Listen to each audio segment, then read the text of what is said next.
Chaque matin à 6 heures, je devais monter dans un bus de la ville et rouler pendant 1 heure, parfois juste pour aller à l'école. J'étais prête à le faire parce que j'étais prête à faire quoi que ce soit pour aller au collège. J'avais une vision d'ensemble. J'ai décidé que j'allais aller à Princeton, mais je me suis vite rendu compte que pour moi, une enfant comme moi, Princeton n'allait pas arriver tout seul. Vu que je veux aller dans une grande école, mais à mon école, nous avions tellement d'enfants avec si peu de conseils d'orientation, ils avaient affaire à des centaines d'étudiants de sorte qu'ils ne les ont pas toujours écoutés. J'avais beaucoup de temps pour m'aider moi-même et rassembler mes candidatures. En plus, je savais que je ne pouvais pas me permettre de faire un tas de visites au collège. Je ne pouvais pas embaucher un tuteur personnel, je ne pouvais pas m'inscrire au cours de préparation SAT, nous n'avions pas d'argent. Pour obtenir ça, certains de mes professeurs me disaient que j'étais trop ambitieuse. Ils m'ont dit que je n'allais jamais entrer dans une école comme Princeton. J'entends toujours ce doute résonner dans ma tête. Il était donc clair pour moi que personne n'allait prendre ma main et me conduire là où je devais aller à ma place. Ça allait être à moi d'atteindre mon propre objectif. Je devais tracer mon propre cours.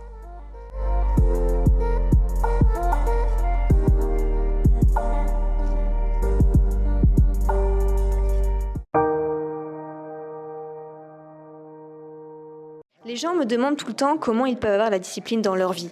Mais personne ne veut entendre cette réponse. Personne ne veut l'entendre car l'une de ces premières mesures que vous pouvez prendre pour imposer la discipline dans votre vie est de vous réveiller tôt le matin. Car, avouons-le, quand l'alarme se déclenche, vous avez la tête sur cet oreiller doux, il est tout beau et confortable, il est tout chaud. Vous n'avez pas envie de vous lever. Mais on peut aussi appuyer sur le bouton snooze de l'alarme. Vous ne devriez pas. Ce bouton snooze est fou. J'appelle cette alarme snooze le tueur de rêve. Car en appuyant sur ce bouton de répétition, vous tuez votre rêve. Ne le touchez pas. Certains diraient que c'est peut-être un peu extrême. Les gens s'inquiètent et paniquent. Oui, le sommeil est sain, c'est bon pour vous. Je le sais, je le comprends. Je ne dis pas aux gens de ne pas dormir. Non, je ne dis pas aux gens ça. Mais vous dormez quoi, 6 heures? Vous vous couchez vers quelle heure, 10 heures? Oui, je vais au lit vers 10h30 et je me réveille vers 4h30, donc j'ai 5h30 à 6h presque toutes les nuits. Parfois, je dis aux gens que dormir est bon, je le fais presque tous les jours. Certains vont paniquer par mes conseils, mais dites aux gens d'être en bonne santé pour le faire. Je ne dis pas du tout que je suis, vous savez, il y a des besoins différents, avec une génétique différente de sommeil. Je suis une de ces personnes qui n'en a pas besoin. J'ai 4 enfants et ma fille aînée a besoin de plus de sommeil que moi. Ma fille du milieu, donc plus comme ma femme et mon fils. Ma fille du milieu, elle sort du lit quand vous la sortez du lit le matin, elle aime dormir. Donc je ne dis pas aux gens, ne dors pas. Je ne dis que vous devriez mettre un calendrier de sommeil et vous demandez pourquoi. Si par exemple je dors un samedi jusqu'à 6 heures, alors le soir je vais avoir plus d'énergie et au lieu d'aller me coucher à 10h30 ou 11h, je vais rester jusqu'à minuit parce que j'ai un peu de sommeil supplémentaire. Puis le lendemain, je vais dormir un peu plus. Le dimanche, je dors jusqu'à 7h et dimanche soir, je ne peux pas me coucher avant 1h du matin. Vous voyez où je veux en venir? Et donc, le lundi, je pars avec un manque de sommeil parce que je ne pouvais pas m'endormir.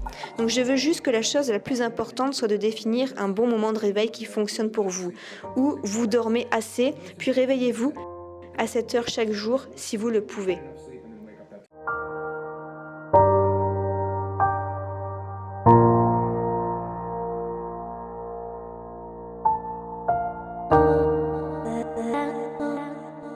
Soit dit en passant, ce n'est pas si mal que ça. C'est autre chose quand nous faisons des erreurs. Nous avons fait d'Easy comme le téléphone de feu et beaucoup d'autres choses qui ne fonctionnaient pas. Je n'aurai pas assez de temps devant moi pour énumérer toutes nos expériences ratées. Mais les grands gagnants ont payé pour des milliers d'expériences et qui ont échoué de sorte que vous essayez quelque chose comme le premier et ça coûte très cher au début. Cela nous a coûté beaucoup d'argent parce que ça se produit quand vous offrez un buffet gratuit à volonté. Il y a d'abord les gros mangeurs. Et c'est effrayant. Ils sont là, oh mon Dieu, autant de crevettes à manger, et c'est ce qui s'est passé.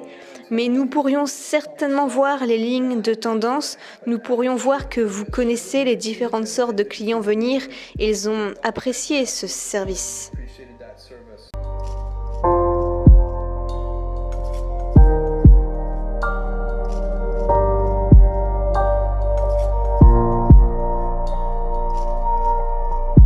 devenez habituellement intrépide, vous êtes prêt à aller faire face à d'autres personnes qui vous disent que ce que vous faites est fou. Et je connais beaucoup de gens ainsi. D'où cela vient-il ou comment pensez-vous pour prendre une décision lorsque tout le monde vous dit que c'est une idée folle? Où obtenez-vous cette force interne? Je dirais que je pense que je ressens une peur assez forte, donc ce n'est pas comme si j'avais juste l'absence de peur. Je le ressens assez fort, mais il y a des moments où si quelque chose est assez important, vous le croyez suffisamment que vous le faites, malgré la peur. Donc, parler des choses importantes. Mais en fait, si on y pense bien, j'ai peur de ça et je ne devrais pas le faire. Il est normal de ressentir la peur. Vous allez certainement mal le vivre mentalement. Vous ne devriez pas ressentir la peur. Et en fait, vous la ressentez. Donc l'importance de le faire quand même, oui.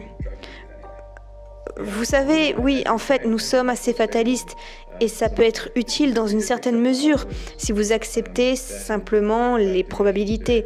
Cela diminue la peur. Au départ, pour SpaceX, je pensais que les chances de succès étaient inférieures à 10%.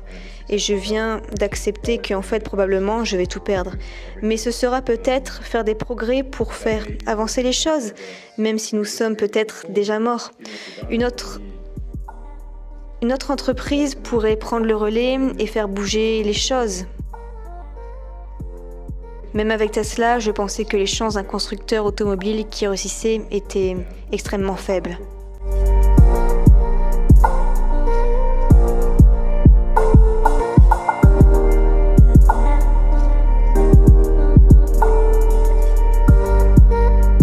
La leçon numéro 1 que je pourrais vous offrir par rapport à votre travail est de devenir très compétent, si vigilant, si fantastique à l'extrême dans ce que vous faites que votre talent ne peut pas être rejeté.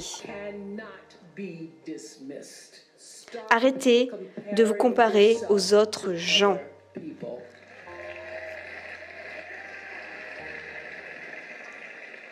Vous êtes seulement sur cette planète pour être vous-même et non l'imitation de quelqu'un d'autre. J'ai compris cette leçon difficile en radio, en direct, un soir dans les années 20. Quand j'ai commencé à diffuser, j'avais 19 ans, j'ai déménagé à 20 ans et je faisais semblant d'être Barbara Walters. J'essayais juste de parler comme Barbara, agir comme Barbara, tenir mes jambes comme Barbara et j'étais sur radio. Et je n'avais pas lu la copie entièrement.